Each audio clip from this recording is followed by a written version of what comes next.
गल ये आउंदी रही भी नौकरियां नहीं जी, ये फैक्ट्री सिर्फ तो सिर्फ प्रदूषण दे रही है, बीमारियां दे रही है, मौतां बन रही है। दिनेश जी बहुत लंबे समय तो ये धरना जिहड़ा चल रहा जी, उत्थे लोकां दीयां समस्यावां ने, लोकां दा कहना भी कहंदे तां सी भी फैक्ट्री नौकरियां वंडूगी पर मौतां बन रही है। ये गल चंगी तरह क्लीयर कर देनी चाहिए है कि फैक्ट्री लगभग 1990 की लगी हुई है, फैक्ट्री अज नहीं लगी। लोकां दी मंग भी ये रही है कि लोकां नूं रोजगार दे विच तवज्जो मिलनी चाहिए है, जिहड़ी कि हुण तक नहीं दित्ती गई। तुसीं रिकॉर्ड चैक कर लो महकमे दा, ਜਦੋਂ भी सानू किसी ने कोई वीडियो भेजी पोल्यूशन वाली, आपां नाल दी नाल इन्हां नूं पोल्यूशन बोर्ड तो नोटिस जारी कराया। कई लोग तो यह भी कहते हैं जी भी ये फैक्ट्री ने मौतां वंडियां, कैंसर वर्गे छोटे छोटे बच्चों उत्ते कैंसर दिस रहा जी। पर जे आप 40-50 हज़ार की नौकरी ले ली जी, 10 साल काम किया, उत्थे ही बंदे नूं कैंसर हो गया, तो नौकरियां दे के भी जे बीमारियां बन रही है। बहुत लोग तो यह भी कहते भी इहदा फाहा वड्डो जी, बंद करवाओ। MLA साहब फिर साथ देणगे जी, जे मजोरिटी दे विच लोकां ने कहा असीं बंद करवाउणी फैक्ट्री। तो MLA साहब दिनेश ਚੱਢਾ बतौर इंसान तो बतौर MLA सचमुच लोगों नाल खड़नगे, क्योंकि अमन अरोड़ा जी ने जीरा फैक्ट्री के विच कहता सी भी तो जी गुमराह कर दिया। अखीर नूं भगवंत मान CM ये कहते जी भी अजिहियां फैक्ट्रियां जिथे मर्जी होवे प्रदूषण नहीं फैलाउण दिता जाएगा। बयानबाजियां कुछ होर हो जांदियां जी। अज तुसीं कहंदे हो भी मैं लोगों नाल खड़ांगा, कल नूं जे इत्थे धरना वड्डा लग गया तो MLA साहब मुकर जाण जी। तुसीं धरने की लोड़ क्यों, जब धरने तो बिना ही आप थोड़ी गल सुनने तैयार बैठे हैं, जब धरने तो बिना ही आप 150 मीटिंग अज तक कर चुके हैं, दिन वाए धरना जी। थोड़ी सेवा ही कर सकते हैं, कोई चाह पानी का लंगर भेज सकते हैं, कोई होर रोटी पानी जो कहो थोड़ी, क्योंकि सारा अपना भाईचारा अपने लोग है सारे, साडा कोई दुश्मन तो है नहीं। वो तो कहते धरनाकारियों के उत्ते, आगूआं के उत्ते परचे पाने शुरू करते, उन्होंने जेलों च सुट्टना शुरू कर दिता गया जी। तुसीं कहंदे सेवा पानी करांगे। शांतिपूर्वक धरना मारन करके किसी ते ना कोई परचा होएगा, ना कोई लाठी चार्ज होएगा, ना कोई धक्केशाही होएगी, जिन्ना मर्जी टाइम बैठो। ਆਪਾਂ लड़ाई कड़ाई च ना पईए, ठीक है। थोड़ी जी हक्की मंग है, ਉਹਦੇ ਲਈ ਤੁਸੀਂ ਜਿਵੇਂ ਮਰਜ਼ੀ ਬੈਠੋ, ਤੁਹਾਡਾ ਰਾਈਟ है, ਤੁਹਾਡਾ ਅਧਿਕਾਰ है।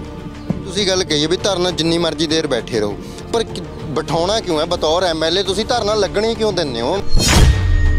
भी किते कल नूं ये ना सामने आ जाए भी जिन्नियां भी जां उत्थे ट्रांसपोर्ट जिहदी पै रही है उहदे विच कोई दिनेश ਚੱਢਾ जी दा भतीजा जां किसी ने वोटां वेले मदद कीती सी, जां सिर्फ धरनाकारियां दीयां पै रही जी, वो लॉटरी सिस्टम दे नाल पैणगीਆਂ जां किस तरह पैणगीਆਂ जी? वो सचमुच दिनेश ਚੱਢਾ ने जो गल पिछे कही है भी जेकर लोग चाहणगे बंद करनी आ तां मैं नाल आण के बैठांगा उन्हां दे, चाहे मेरी वो सरकार है।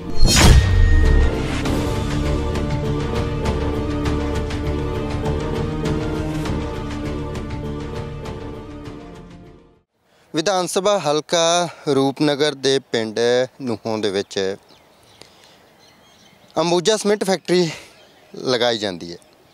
लोगों को जदों फैक्ट्री ये होने दे विच आउंदी है, लोगों को एक उम्मीद जागती है भी चलो हुण इत्थों के लोगों को रोज़गार मिलूगा, इत्थों के लोग कुछ सुखाले होणगे, तो चलो उस करके वो फैक्ट्री लगाई जाती है। पर हौली हौली की हुंदा है कि लोगों को इंज जापदा है भी जिमें फैक्ट्री सहूलत नहीं, लोगों की सिरदर्दी बन गई है। और उस दे चलदियां धरना भी लगा पिछले समय दे विच जां समय समय अनुसार हुंदे रहे। गल ये आउंदी रही भी नौकरियां नहीं जी, ये फैक्ट्री सिर्फ तो सिर्फ प्रदूषण दे रही है, बीमारियां दे रही है, मौतां बन रही है, जिस दे चलदियां लंबे समय तो धरना लगा होया। पर इहदा हल क्यों नहीं हो पा रहा? हुण तक धरनाकारी क्यों नहीं उठ पा रहे? क्योंकि उन्हों का कहना है भी सानू जे प्रदूषण देना है तो नौकरियां जां साडी जिहड़ी ट्रांसपोर्ट है साडे इत्थों के लोकल लोगों की होनी चाहिए है। तो विधायक ने MLA साहब ने दिनेश ਚੱਢਾ जी जिहड़े इस बाबत जाणू भी ने, पर आपां गलबात करते हैं भी हुण तक क्यों नहीं ये हल हो पा रहा, उहदे बारे गलबात करांगे। ਚੱਢਾ साहब बहुत बहुत स्वागत है। मेहरबानी जी, थैंक यू जी। दिनेश जी बहुत लंबे समय तो ये धरना जिहड़ा चल रहा जी, उत्थे लोकां दीयां समस्यावां ने, लोगों का कहना भी कहंदे तां सी भी फैक्ट्री नौकरियां वंडूगी पर मौतां बन रही है। तो पहले दे जिहड़े MLA तुहाडी ही पार्टी दे वो भी हल नहीं कुछ कर सके ज़्यादा, तो हुण तुहाडी वारी है जी। देखो जी, सब तो पहली गल तो ये गल चंगी तरह क्लीयर कर देनी चाहिए है कि फैक्ट्री लगभग 1990 की लगी हुई है, ਫੈਕਟਰੀ ਅੱਜ ਨਹੀਂ ਲੱਗੀ। ਫੈਕਟਰੀ 1990 ਦੇ ਕਰੀਬ ਦੀ ਇੱਥੇ ਲੱਗੀ ਹੋਈ ਹੈ, ਚੱਲ ਰਹੀ ਹੈ। ਔਰ ਇਹ ਤੁਹਾਡੀ ਗੱਲ ਬਿਲਕੁਲ ਸਹੀ ਹੈ ਕਿ ਹੁਣ ਤੱਕ ਪਿਛਲੀਆਂ ਸਰਕਾਰਾਂ ਦੇ ਵਿੱਚ ਇਸ ਫੈਕਟਰੀ ਦੇ ਵਿੱਚ ਜਿਹੜਾ ਰੁਜ਼ਗਾਰ ਦਿੱਤਾ ਗਿਆ ਉਹਦੇ 'ਚ ਲੋਕਾਂ ਨੂੰ ਤਵੱਜੋ ਨਹੀਂ ਦਿੱਤੀ ਗਈ। ਲੋਕਾਂ ਦੀ ਮੰਗ ਵੀ ਇਹ ਰਹੀ ਹੈ ਕਿ ਲੋਕਾਂ ਨੂੰ ਰੁਜ਼ਗਾਰ ਦੇ ਵਿੱਚ ਤਵੱਜੋ ਮਿਲਣੀ ਚਾਹੀਦੀ ਹੈ, ਜਿਹੜੀ ਕਿ ਹੁਣ ਤੱਕ ਨਹੀਂ ਦਿੱਤੀ ਗਈ। ਔਰ ਇਸ ਮੰਗ ਨੂੰ ਲੈ ਕੇ ਪਿਛਲੇ ਲੰਬੇ ਸਮੇਂ ਤੋਂ, ਕਈ ਸਾਲਾਂ ਤੋਂ ਅਸੀਂ ਸੁਣਦੇ ਆਉਂਦੇ ਹਾਂ ਵੀ ਪਿਛਲੀ ਸਰਕਾਰ, ਉਹ ਤੋਂ ਪਿਛਲੀ ਸਰਕਾਰ, ਸਾਰੀਆਂ ਸਰਕਾਰਾਂ ਦੇ ਵਿੱਚ ਲੋਕ ਕੋਸ਼ਿਸ਼ਾਂ ਵੀ ਕਰਦੇ ਰਹੇ ਹੈ। ਧਰਨੇ ਤੋਂ ਮੁਜ਼ਾਹਰੇ ਦੇਣ ਦੀ ਵੀ ਉਦੋਂ ਕੋਸ਼ਿਸ਼ ਕੀਤੀ ਗਈ, ਪਰ ਉਸ ਵੇਲੇ ਦੇ ਹਾਕਮਾਂ ਦਾ ਹਾਲ ਇਹ ਸੀਗਾ ਵੀ ਲੋਕਾਂ ਦੀ ਗੱਲ ਜਿਹੜੀ ਹੈ ਉਹ ਸੁਣੀ ਤੱਕ ਨਹੀਂ ਗਈ। ਉਸ ਵੇਲੇ ਕਦੇ ਲੋਕਾਂ ਨੂੰ ਡਾਂਗਾ ਮਾਰ ਕੇ ਭਜਾਤਾ, ਕਦੇ ਪਰਚੇ ਕਰਾਤੇ ਲੋਕਾਂ ਦੇ ਉੱਪਰ, ਧਰਨਾਕਾਰੀਆਂ ਦੇ ਉੱਪਰ। ਇਹ ਚੀਜ਼ਾਂ ਉਸ ਵੇਲੇ ਹੁੰਦੀਆਂ, ਮਤਲਬ ਕਿ ਫੈਕਟਰੀ ਦੇ ਵਿੱਚ ਲੋਕਾਂ ਦੇ ਰੁਜ਼ਗਾਰ ਦੀ ਗੱਲ ਉਦੋਂ ਸੁਣੀ ਤੱਕ ਨਹੀਂ ਗਈ। ਅਤੇ ਅੱਜ ਜਦੋਂ ਤੋਂ ਆਮ ਆਦਮੀ ਪਾਰਟੀ ਦੀ ਸਰਕਾਰ ਬਣੀ ਹੈ, ਆਮ ਆਦਮੀ ਪਾਰਟੀ ਦੀ ਸਰਕਾਰ ਬਣਨ ਤੋਂ ਬਾਅਦ 'ਚ ਅਸੀਂ ਇਸ ਵਿਸ਼ੇ ਨੂੰ ਬਹੁਤ ਗੰਭੀਰਤਾ ਨਾਲ ਲਿਆ, ਬਹੁਤ ਜ਼ਿਆਦਾ ਤਵੱਜੋ ਦਿੱਤੀ। ਜਿਸ ਵਿਸ਼ੇ ਦੇ ਉੱਪਰ ਪਿਛਲੀਆਂ ਸਰਕਾਰਾਂ ਦੇ ਵਿੱਚ ਕੋਈ 5 ਮਿੰਟ ਗੱਲ ਨਹੀਂ ਸੁਣਦਾ ਸੀਗਾ, ਉਸ ਵਿਸ਼ੇ ਦੇ ਉੱਪਰ ਮੈਂ ਅੱਜ ਤੱਕ ਇਲਾਕੇ ਦੇ ਲੋਕਾਂ ਦੇ ਨਾਲ ਘੱਟੋ ਘੱਟ 150 ਮੀਟਿੰਗ ਕਰ ਚੁੱਕਿਆ। ਔਰ ਜੋ ਇਲਾਕੇ ਦੇ ਲੋਕਾਂ ਨੇ ਮੈਨੂੰ ਕਿਹਾ ਕਿ ਆਹ ਹੋਣਾ ਚਾਹੀਦਾ, ਪਹਿਲਾਂ ਮੈਨੂੰ ਇਲਾਕੇ ਦੇ ਲੋਕਾਂ ਨੇ ਕਿਹਾ ਕਿ ਜਿਹੜੀ ਸਵਾਹ ਚੱਕ ਹੁੰਦੀ ਹੈ ਇੱਥੋਂ ਹਿਮਾਚਲ ਨੂੰ ਜਾਂਦੀ ਸਵਾਹ, ਹਿਮਾਚਲ ਦੀਆਂ ਫੈਕਟਰੀਆਂ ਨੂੰ, ਕਿ ਉਹ ਜਿਹੜੀ ਹੈ ਬੰਦ ਹੋਣੀ ਚਾਹੀਦੀ ਹੈ, ਥਰਮਲ ਤੋਂ ਸਵਾਹ ਚੱਕ ਹੋਣੀ, ਕਿਉਂਕਿ ਉਹ ਗੱਡੀਆਂ ਨੂੰ ਵਾਸ਼ ਕਰਕੇ ਨਹੀਂ ਲੈ ਕੇ ਜਾਂਦੇ। ਉੱਥੇ ਵਾਸ਼ਿੰਗ ਸਟੇਸ਼ਨ ਦੀ ਜਿਹੜੀ ਗਾਈਡਲਾਈਨ ਹੈ ਉਹ ਪੂਰੀ ਨਹੀਂ ਹੋ ਰਹੀ। ਆਪਾਂ ਇਹ ਪਹਿਲੀ ਵਾਰ ਹੋਇਆ, ਕਿਉਂਕਿ 20 ਸਾਲ ਤੋਂ ਸਵਾਹ ਚੱਕ ਹੋ ਰਹੀ ਸੀਗੀ, ਪਰ ਇਹ ਪਹਿਲੀ ਵਾਰ ਹੋਇਆ ਕਿ ਉਹ ਸਵਾਹ ਨੂੰ ਬੰਦ ਕਰਾਇਆ ਗਿਆ ਕਿ ਪਹਿਲਾਂ ਭਾਈ ਆਪਣੀਆਂ ਗਾਈਡਲਾਈਨ ਨੂੰ ਪੂਰੀਆਂ ਕਰੋ, ਆਪਣਾ ਵਾਸ਼ਿੰਗ ਸਟੇਸ਼ਨ ਵਗੈਰਾ ਲਾਓ, ਉਸ ਤੋਂ ਬਾਅਦ ਤੁਸੀਂ ਲੈ ਕੇ ਜਾ ਸਕਦੇ ਆ। ਅਤੇ ਉਹ ਹੁਣ ਜਦੋਂ ਤੱਕ ਵਾਸ਼ਿੰਗ ਸਟੇਸ਼ਨ ਨਹੀਂ ਚੱਲਦਾ ਉਦੋਂ ਤੱਕ ਉਹ ਸਵਾਹ ਬੰਦ ਹੈ, ਉੱਥੇ ਲੋਕਾਂ ਦੇ ਕਹਿਣ ਦੇ ਮੁਤਾਬਕ ਕਰਾਈ ਗਈ ਹੈ। ਦੂਜਾ, ਲੋਕਾਂ ਨੇ ਕਿਹਾ ਸੀ ਕਿ ਚਾਹੇ ਸਵਾਹ ਚੱਕਣ ਦੇ ਮਾਮਲੇ 'ਚ, ਚਾਹੇ ਹੋਰ ਮਾਮਲਿਆਂ ਦੇ ਵਿੱਚ ਅੰਬੂਜਾ ਫੈਕਟਰੀ ਪੋਲਿਊਸ਼ਨ ਜਿਹੜਾ ਉਹ ਕਰ ਰਹੀ ਹੈ, ਪੋਲਿਊਸ਼ਨ ਦੇ ਨਾਲ ਲੋਕਾਂ ਨੂੰ ਨੁਕਸਾਨ ਪਹੁੰਚਾ ਰਹੀ ਹੈ। ਅੱਜ ਤੱਕ 1990 ਤੋਂ ਲੈ ਕੇ ਅੱਜ ਤੱਕ ਕਿਸੇ ਦੀ ਹਿੰਮਤ ਨਹੀਂ ਹੋਈ ਸੀ ਵੀ 25 ਪੈਸੇ ਜੁਰਮਾਨਾ ਵੀ ਇਸ ਫੈਕਟਰੀ ਨੂੰ ਲਾ ਸਕੇ, ਪਰ ਅਸੀਂ ਉਸ ਚੀਜ਼ ਨੂੰ ਸਖਤੀ ਨਾਲ ਲਿਆ। ਤੁਸੀਂ ਰਿਕਾਰਡ ਚੈੱਕ ਕਰ ਲਓ ਮਹਿਕਮੇ ਦਾ, ਜਦੋਂ ਵੀ ਸਾਨੂੰ ਕਿਸੇ ਨੇ ਕੋਈ ਵੀਡੀਓ ਭੇਜੀ ਪੋਲਿਊਸ਼ਨ ਵਾਲੀ, ਆਪਾਂ ਨਾਲ ਦੀ ਨਾਲ ਇਹਨਾਂ ਨੂੰ ਪੋਲਿਊਸ਼ਨ ਬੋਰਡ ਤੋਂ ਨੋਟਿਸ ਜਾਰੀ ਕਰਾਇਆ। ਔਰ ਇਸੇ ਕਰਕੇ ਜਿਸ ਫੈਕਟਰੀ ਨੂੰ 1990 ਤੋਂ ਲੈ ਕੇ ਅੱਜ ਤੱਕ ਦੀਆਂ ਸਰਕਾਰਾਂ ਕਦੇ 25 ਪੈਸੇ ਜੁਰਮਾਨਾ ਨਹੀਂ ਕਰ ਸਕੀਆਂ ਸੀਗੀਆਂ, ਉਸ ਫੈਕਟਰੀ ਨੂੰ 25 ਲੱਖ ਰੁਪਇਆ ਜੁਰਮਾਨਾ ਲਵਾਇਆ। ਔਰ 25 ਲੱਖ ਰੁਪਇਆ ਜੁਰਮਾਨਾ ਲਾਉਣ ਦਾ ਮਤਲਬ ਇਹ ਹੁੰਦਾ ਵੀ ਤੁਹਾਡੇ ਮਾਲਕ, ਚਾਹੇ ਉਹਨਾਂ ਦੀ ਸਾਂਝ ਜਿਹਦੇ ਨਾਲ ਮਰਜ਼ੀ ਹੈ, ਚਾਹੇ ਉਹਨਾਂ ਦੀ ਜਿਹਦੇ ਨਾਲ ਮਰਜ਼ੀ ਅੱਖ ਮਿਲਦੀ ਹੋਵੇ, ਪਰ ਇੱਥੇ ਜੇ ਤੁਹਾਨੂੰ ਪੋਲਿਊਸ਼ਨ ਨੋਰਮਸ ਦੀ ਵਾਇਲੇਸ਼ਨ ਜਿਹੜੀ ਹੈ ਉਹ ਨਹੀਂ ਕਰਨ ਦਿੱਤੀ ਜਾਵੇਗੀ। ਤੁਹਾਨੂੰ ਜੇ ਤੁਸੀਂ ਪੋਲਿਊਸ਼ਨ ਨੋਰਮਸ ਦੀ ਵਾਇਲੇਸ਼ਨ ਕਰਦੇ ਹੈ ਤਾਂ ਤੁਹਾਨੂੰ ਸਖਤੀ ਨਾਲ ਨਜਿੱਠਿਆ ਜਾਵੇਗਾ। 25 ਲੱਖ ਰੁਪਏ ਜੁਰਮਾਨਾ ਲਾਉਣ ਦਾ ਇਹ ਬੜਾ ਕਲੀਅਰ ਕੱਟ ਮੈਸੇਜ ਜਿਹੜਾ ਹੁੰਦਾ ਉਹ ਦਿੱਤਾ ਗਿਆ। ਇਸ ਤੋਂ ਬਿਨਾਂ ਹੋਰ ਇਹ ਲੋਕਾਂ ਦੀ ਮੰਗ ਸੀਗੀ ਔਰ ਵਾਜੇ ਮੰਗ ਸੀਗੀ ਕਿ ਯਾਰ ਇੱਥੇ ਜਿਹੜਾ ਰੁਜ਼ਗਾਰ ਹੈ ਉਹ ਵੱਧ ਤੋਂ ਵੱਧ ਲੋਕਾਂ ਨੂੰ ਮਿਲਣਾ ਚਾਹੀਦਾ। 1990 ਤੋਂ ਲੈ ਕੇ ਅੱਜ ਤੱਕ ਵਾਲਿਆਂ ਤੋਂ ਨਹੀਂ ਦੇ ਹੋਇਆ।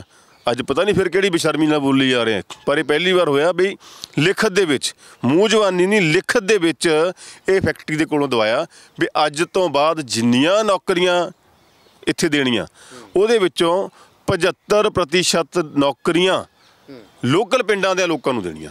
ਜਿਹੜੇ ਫੈਕਟਰੀ ਦੇ ਆਲੇ ਦੁਆਲੇ ਦੇ ਪਿੰਡ ਹੈ, ਲੋਕਲ ਪਿੰਡਾਂ ਦੇ ਲੋਕਾਂ ਨੂੰ 75% ਨੌਕਰੀਆਂ ਦੇਣੀਆਂ। ਇਹ ਫੈਕਟਰੀ ਦੇਣੀਆਂ ਤੈਅ ਹੋਈਆਂ ਜੀ, ਕਿਉਂਕਿ ਪਹਿਲਾਂ ਕੀ ਹੋਇਆ, ਪਹਿਲਾਂ ਇਹਨਾਂ ਨੇ ਕੀਤਾ ਵੀ ਪਹਿਲ ਇੱਥੋਂ ਦੇ ਇਲਾਕੇ ਨੂੰ ਆ ਜੀ। ਇਹ ਪਹਿਲਾਂ ਨੌਕਰੀ ਕੱਢਦੇ ਸੀਗੇ ਜੀ, ਅਪੁਆਇੰਟਮੈਂਟ ਦੇ ਵੇਲੇ ਜਦੋਂ ਇੰਟਰਵਿਊ ਹੁੰਦੀ ਸੀ, ਪਹਿਲ ਸਾਡੇ ਨੂੰ ਦੇ ਕੇ ਉਹਨਾਂ ਨੂੰ ਰੱਖਦੇ ਨਹੀਂ ਵੀ ਤੁਹਾਡੀ ਭਾਈ ਯੋਗਤਾ ਨਹੀਂ ਹੈਗੀ ਜਾਂ ਤੁਸੀਂ ਇੰਟਰਵਿਊ ਨਹੀਂ, ਰੱਖ ਹੋਰ ਨੂੰ ਲੈਣਾ। ਇਹ ਰੱਖਣ ਦੀ ਗੱਲ ਹੋਈ ਹੈ ਕਿ ਪਹਿਲ ਦੀ ਗੱਲ ਹੋਈ ਹੈ ਜੀ? ਨਹੀਂ, ਪਹਿਲ ਦੇ ਆਧਾਰ 'ਤੇ ਕੋਈ ਬੜੀ ਕਲੀਅਰ ਗੱਲ ਹੋਈ ਹੈ, ਬੜਾ ਕਲੀਅਰ ਲਿਖਿਆ ਗਿਆ, ਆਪਾਂ ਕੋਈ ਸ਼ੱਕ ਦੀ ਗੁੰਜਾਇਸ਼ ਹੀ ਨਹੀਂ ਛੱਡੀ। ਇਹਦੇ 'ਤੇ CM ਸਾਹਿਬ ਦਾ ਸਟੈਂਡ ਵੀ ਕਲੀਅਰ ਹੈ। ਉਹਦੇ 'ਚ ਇਹ ਗੱਲ ਤੈਅ ਹੋਈ ਸੀਗੀ ਕਿ 75% ਨੌਕਰੀਆਂ ਜਿਹੜੀਆਂ ਉਹ ਲੋਕਾਂ ਨੂੰ ਦੇਣੀਆਂ।